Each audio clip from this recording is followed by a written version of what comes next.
పువ్వు పేరు గౌరీ బెత్తి పువ్వు అంటారండి. గౌరీ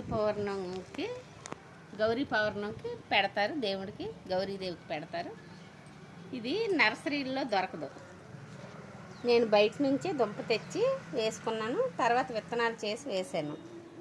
ఈ సంవత్సరం చాలా ఎక్కువగా ఉన్నాయి. చూడండి ఎంత అందంగా ఉందో. చాలామంది చూసుంటారు, ఇప్పుడు పిల్లలకైతే తెలీదు. మన రోడ్డు పక్కనే పొలాల్లోనే ఉండేది. రోడ్డు సైడ్ కూడా బాగా ఎక్కువగా దొరికేది అనమాట.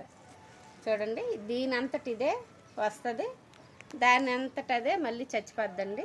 సీజనల్గా వస్తుంది. వర్షాలు పడంగానే మొలకలు వచ్చి పెద్దదవుద్ది. ఇది ఏదైనా సరే మొక్కను ఆనుకొని చూడండి, ఈ వేళ్ళు ఇవి ఉన్నాయి కదా, ఇవి చుట్టుకొని మొక్కను చుట్టుకొని పైకి వస్తుంది అనమాట. ఇండివిజువల్గా మనకి మందార మొక్కల్లాగా పెరగలేదు. దీనికి సైడు ఒక బుష్ లాగా ఉండే మొక్క ఏదైనా ఉండాలి.